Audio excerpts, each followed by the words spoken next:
Darkcast Network. Out of the shadows comes the best of indie podcasts. Leprechaun is an unusually small supernatural being in Irish folklore, classed by some as a type of solitary fairy. Their physical characteristics are typical of that of a little bearded man, wearing a coat or a hat, who partake in mischief.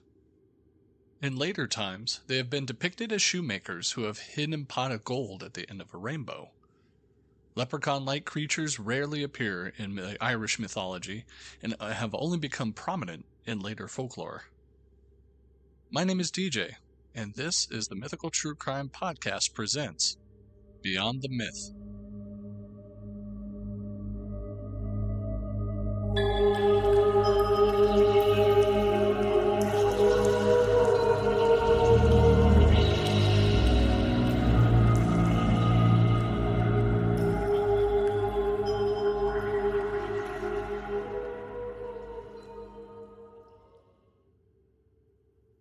Hello, and welcome to tonight's show.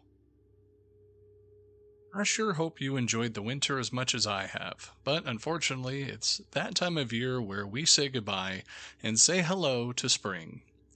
With this episode airing in the beginning of March, it is the month of St. Patrick's Day, which, in the United States, is celebrated by wearing green, pinching people without consent, and drinking green-dyed beer. Continuing with our Beyond the Myth series, I thought it would be appropriate to talk about leprechauns and possibly other fairy folk. Now, the word leprechaun is from the Anglo-Irish word that's descended from Old Irish. The current spelling is used throughout Ireland, but there are numerous regional variances. John O'Donovan's supplement to O'Reilly's Irish-English Dictionary defines leprechaun as, quote, a sprite, a pygmy, a fairy of diminutive size, who always carries a purse containing a shilling. An Irish term for a leprechaun in O'Reilly's dictionary has also been recognized to having an alternate spelling, which I'll list in the description below. There are various other spellings in English that have included different spellings. However, in modern Irish books, the spelling is L-I-O for con. The first recorded instance of the word in the English language was that in Decker's comedy, The Honest Whore, Part 2, in 1604, the quote, as for your Irish Leprechaun, that spirit whom by preposterous charms thy lust hath raised, in the wrong circle.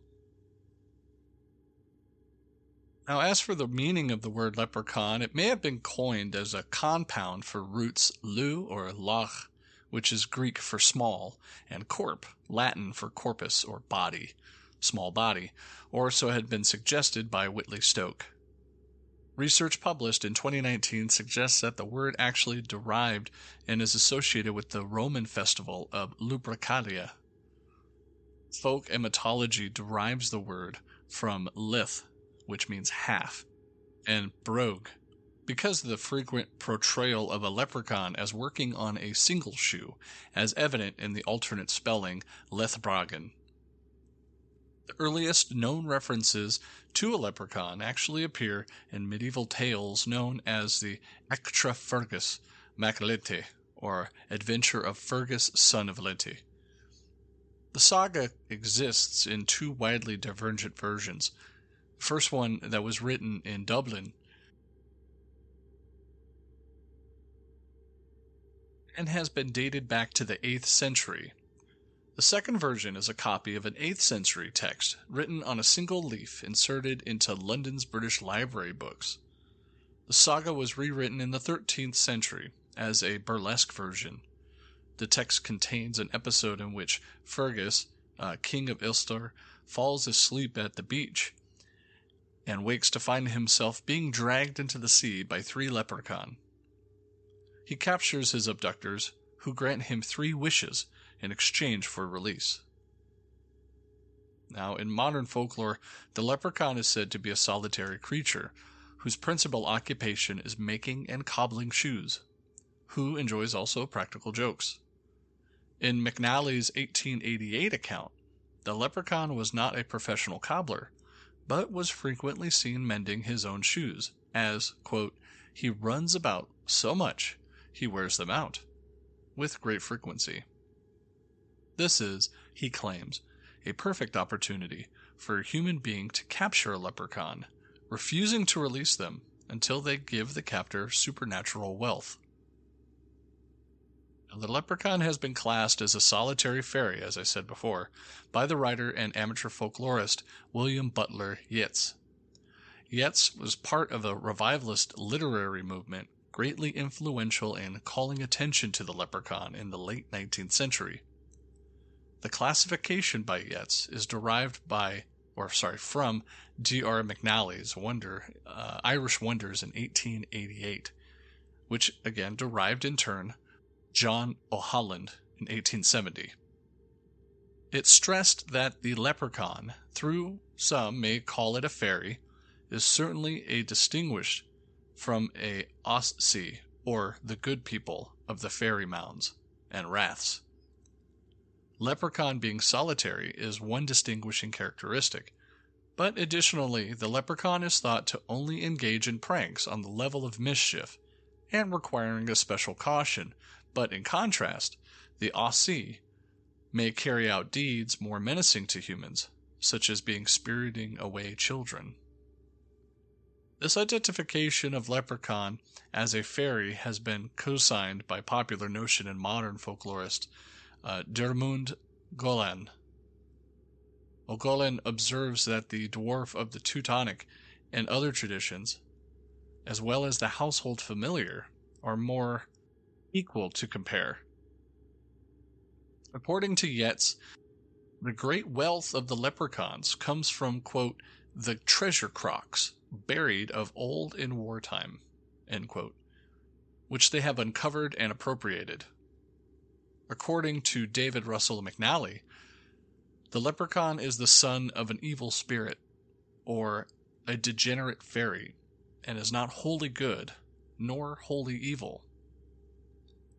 Leprechauns' appearances originally had a different appearance, depending on where in Ireland they were found. Before the 20th century, it was generally held that the leprechaun wore red, and not green. Samuel Lover, writing in 1831, describes the leprechaun as follows. Quote, quite a beau in his dress, notwithstanding, for he wears a red square cut coat, richly laced with gold, and inexpressible of the same, cocked hat, shoes, and buckles. End quote. However, according to Yeats, the solitary fairies, like the leprechaun, wore red jackets, whereas the trooping fairies wore green. Yeats's leprechaun wore a jacket with several rows of buttons, and 7 buttons in each row. Yeats describes that on the western coat, the red jacket is covered by a woven plain cloth, where in Ulster, the creature wears a cocked hat, and when he is up to anything unusually mischievous, he leaps onto a wall and spins, balancing himself to the point of the hat, with his heels in the air. According to McAnally, the universal leprechaun is described, as we all know, as follows.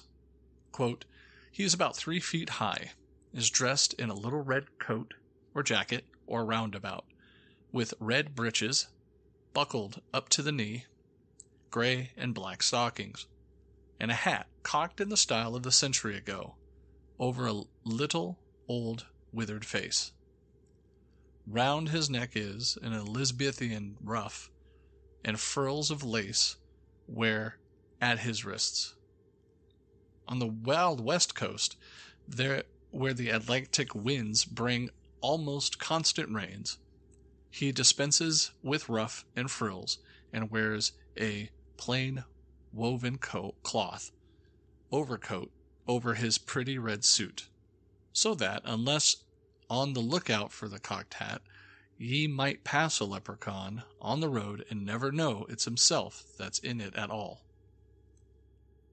This dress varied by region, and McAnally's account there are differences between leprechauns and other fairymen in the different regions, such as in northern Leprechaun wore a military red coat and white breeches.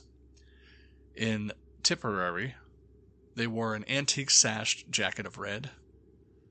In Kerry was a fat, pursy little fellow whose jolly round face rivals the redness of the cutaway jacket they wore. And in Monaghan they wore a swallow-tailed evening coat of red with a green vest, white breeches, and black stockings.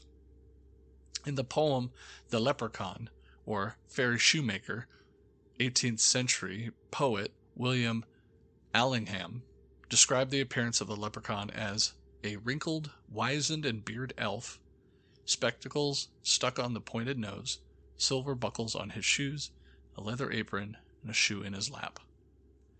The modern image of the leprechaun sitting on a toadstool, having a red beard and green hat, is more of a modern invention or borrowed from other strands of European folklore. The most likely explanation for the modern-day leprechaun appearance is that green is a traditional Irish color, dating back to as far as 1642. The hat might have been derived from the style of outdated fashion, still common in Ireland in the 19th century. This style of fashion was commonly worn by Irish immigrants to the United States, since some Elizabethan-era clothes were still common in Ireland in the 19th century, long after they were out of fashion, as depicted in the stage Irish. The buckle shoes and other garments also have their origins in Elizabethan periods in Ireland. Now, there are some similar creatures to the leprechaun, such as the Fara Dagrig, which is a solitary creature as well. Some writers even go as far as to substitute the second to less well-known spirits for the leprechaun in stories or tales that reach a wider audience. A clurachaun is considered by some to be merely a leprechaun on a drinking spree. Politics in the Republic of Ireland, leprechauns were used to refer to the twee aspects of tourism field in Ireland. This is seen from the example of John Costello's address in 1963, stating, "For many years we were afflicted with the miserable trivialities of our tourist advertising. Sometimes it descended to the lowest depths, to the chalet and the caubeen, not to speak for the leprechaun." Now, in pop culture, films, animated cartoons, and advertising have popularized the specific image of leprechauns, which bears little to no resemblance to anything found in the cycles of Irish folklore. Some argue that the popularized image of the leprechaun is more than a series of stereotypes based on derogatory, anti-Irish 19th century caricatures. Many Celtic music groups have used the term leprechaun as part of their naming convention or an album title. Some popular forms of American music, including heavy metal, Celtic metal, punk rock, and jazz, have all used the mythological creature. You may even know some famous leprechaun characters right off the top of your head, such as Lucky, the mascot for Lucky Charms. It's created by General Mills. The Notre Dame Leprechaun, official mascot of the Fighting Irish sports team in the University of Notre Dame. Lucky the Leprechaun, mascot of the Boston Celtics in the United States NBA team, has been featured on the team's logo. Hornswoggle, a creature created by the professional wrestler Dylan Mark Postal, has completed under the persona of a majority of his WWE tenure.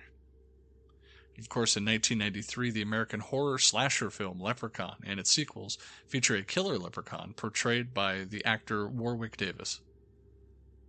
Nobel Prize-winning economist Paul Krugman coined the term leprechaun economics to describe disoriented or unsound economic data, which he first used in a tweet in July 2016 in response to a publication by the Irish Central Statistics Office, or CSO, that the Irish GDP had grown by 26.3% and the Irish GNP had grown by 18.7% in the 2015 Irish National Account. The growth was subsequently shown to be due to Apple restructuring its double Irish tax scheme, in which the EU Commission had fined $13 billion in 2004 to 2014 Irish unpaid taxes, the largest corporate tax fine in history. The term had also been used many times since. In the United States, leprechauns are often associated, as I said at the beginning of this episode, with St. Patrick's Day, along with the color green and shamrocks. After this quick message, we'll be right back. If this is your first time tuning in, I encourage you to subscribe to the show so you can hear all the other episodes, as well as what we have coming up in the next few weeks.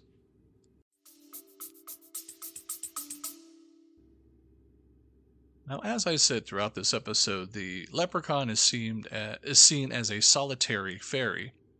A fairy is a type of mythical being or legendary creature, generally described as anthropomorphic, found in folklore of multiple European cultures.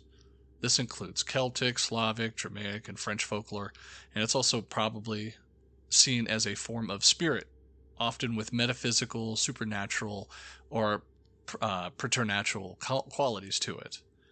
Myths and stories about fairies do not have a single origin, but rather a collection of folk beliefs from disparate sources. The label of fairy is sometimes applied to those specific magical creatures with a human appearance, magical powers, and the penchant for trickery. Other times it's used to describe any magical creature, such as goblins, gnomes, and leprechauns. Fairies also have been used as times for adjectives, meaning equivalent to, or enchanted, or magical. It's also used as a name in the place where things come from, such as the land of fairy. Going back to the term fairy being used to describe any magical creature, while other times the term actually describes a specific type of ethereal creature or sprite. Explanations from the origins of fairies range from Persian mythology to the folklore of the Bretons, Welsh, Cornish, Gaelic areas, Germanic peoples, and from the pages of Middle French medieval romances. According to some historians, fairies were adopted from and influenced by the Paris of Persian mythology.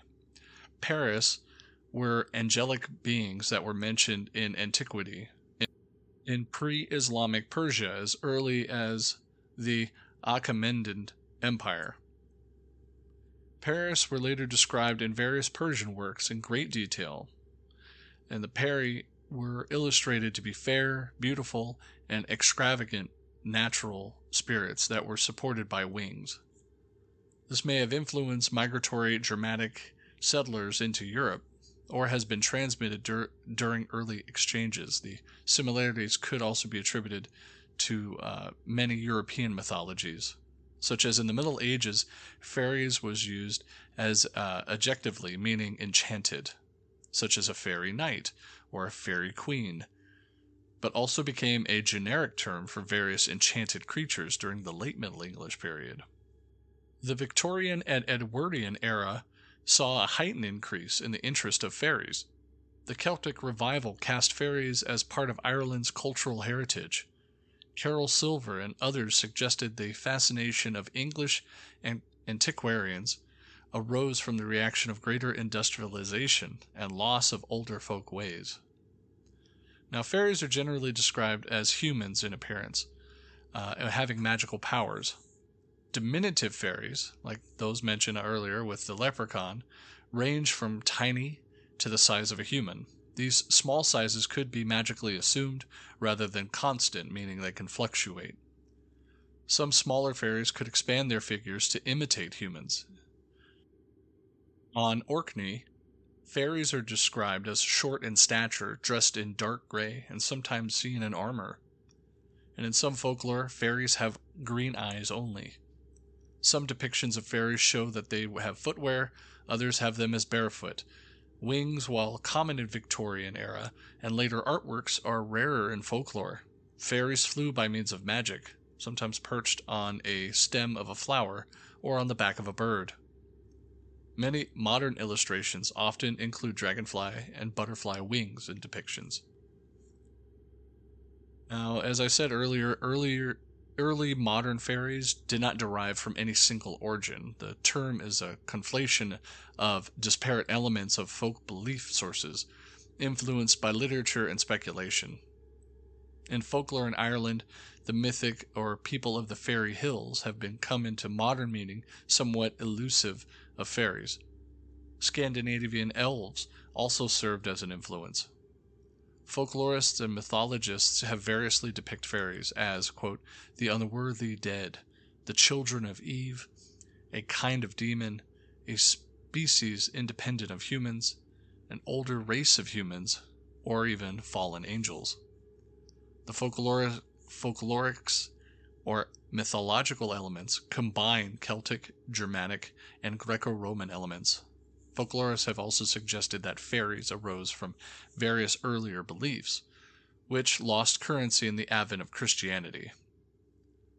These different explanations are not necessarily incompatible, as fairies may be traced to multiple sources. As mentioned, Christianity did a number on the belief of fairies and the depictions of such. At one time, it was thought that fairies were originally worshipped as deities, such as nymphs and tree spirits, and with the burgeoning predominance of the Christian Church, reverence for these deities carried on, but in dwindling state of perceived power. Many of these depreciated deities are older folklore and myth are repurposed as fairies and fairy tales in Victorian fiction. A recorded Christian belief in the 17th century cast all fairies as demons.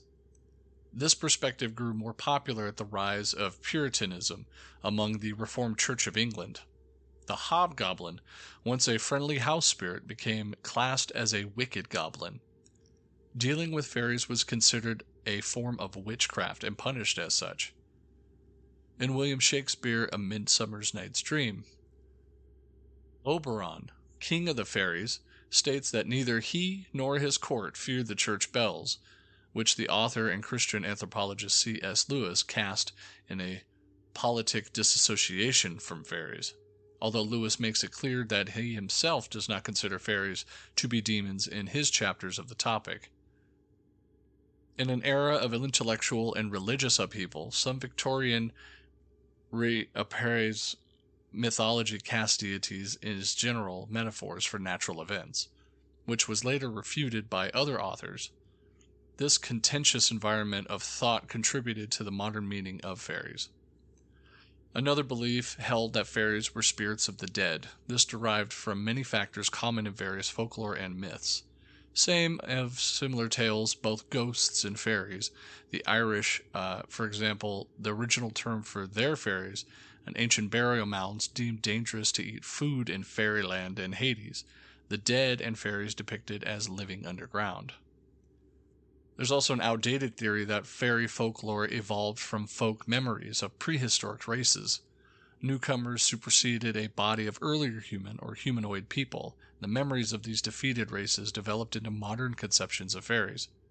Proponents find support in this tradition of cold iron as charm against fairies, viewed as a cultural memory of invaders and iron weapons displacing people who just had stone, bone, wood, etc. at their disposal and were easily defeated.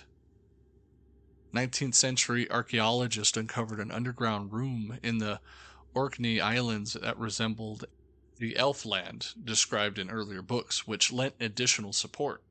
In folklore, flint arrowheads from the Stone Age were attributed to the fairies as elf shot, while their green clothing and underground homes spoke to the need for camouflage and covert shelter from hostile humans, their magic a necessary skill for combating those with superior weaponry.